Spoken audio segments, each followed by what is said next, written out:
Почистване на бижута, часовници, стотинки с ултразвукова вана.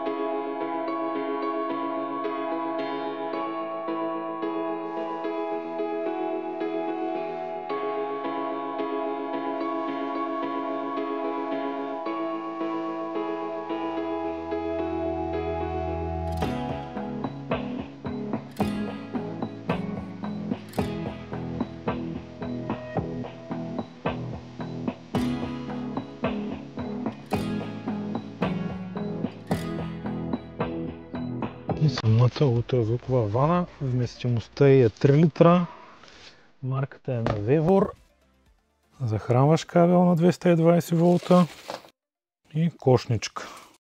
Ето е самата ултразвукова вана. Ваната е с подгряване, от тук се увеличават градусите, намалят, включване и изключване. Тук вече времето, намаляне, увеличаване, пак включване и изключване.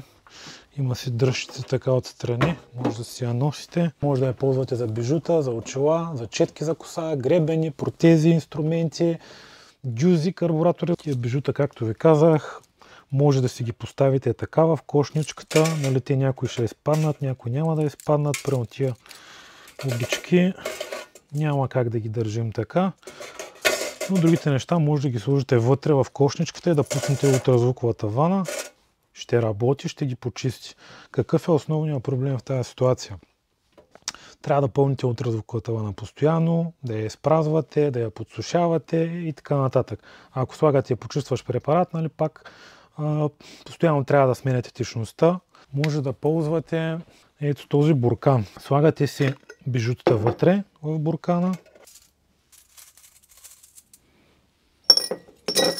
Може да почистим бижутата с вода или с почистващ препарат за ултразвукови вани. Някои хора ползват и домашни методи, може да ползвате такъв препарат за почистване на чини, нали, който имате вкъщи. Може да ползвате меглио в комбинация с вода. Нали, има си такива и домашни препарати. Ние днеска ще ползваме този почистващ препарат на немската фирма Panda Cleaner. Има го в сайта, може да го видите. Той е специално за бижута.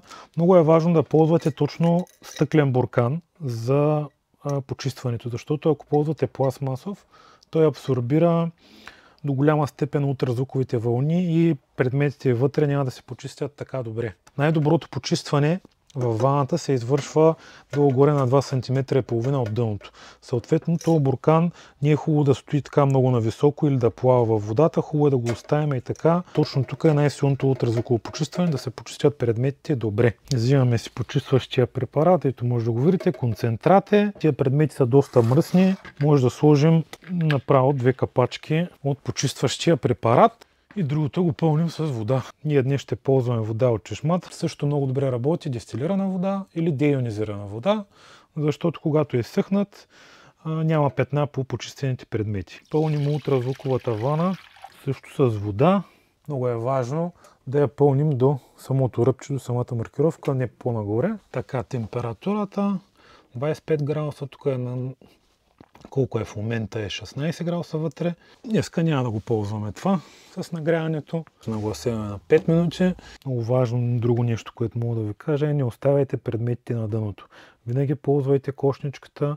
Това е правилният начин. Мога да ви препоръчам да ползвате вода. Работи, но ако става въпрос за малко по-мръсни такива предмети с патина по тях, нали, оксидирани, може спокойно да си ползвате, както казах, този препарат за ултразвукова вана на Panda Cleaner.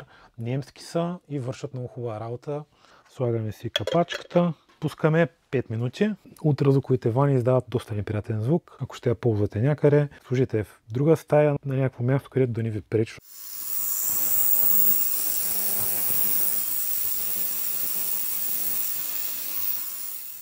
Ако случайно си купите такава вана, има подгряване и я пуснете, много внимавайте с бижута, които имат залепени скъпоценни камъни по тях. Някои лепила така над определена температура почват да се разграждат, да не ви паднат камъчетата. Ако ползвате ваната за почистване на карбуратор, на инструменти, най-добре работи с бензин. Слагате си бензин вътре в бурканчето, не цапате ваната, пускате си я, върши страхотна работа, но не включвате подгряването по никакъв начин, като ползвате бензин. За всеки случай може да ползвате специализиран препарат. Може да видите ваната, препарата в нашия уебсайт mobile1.bg. Хора, готов съм. Почисти. Разликата е просто... Нямам думи. Гледайте каква мръсотия. Просто няма как някой да ми каже, че тази вана не работи. Вижте стотинките, как са изчистили, чисто нови са. Другата. Пръстените, златните, блестят от чистота.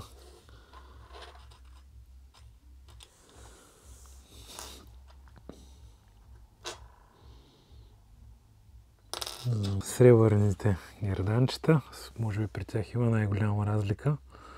Преди бяха патинирали по-тъмнички. Това явно не е сребро. И вижте как му е паднало покритието тук. Явно е било с някаква оксидация отгоре. Така че внимавайте, такива изкуствени предмети много не слагайте вътре, или ако ги слагате, то може би по-кратко време. То заключващия механизъм беше страшно мръсен. Сега вижте, точно за такива труднодостъпни места ултразвуковите вани са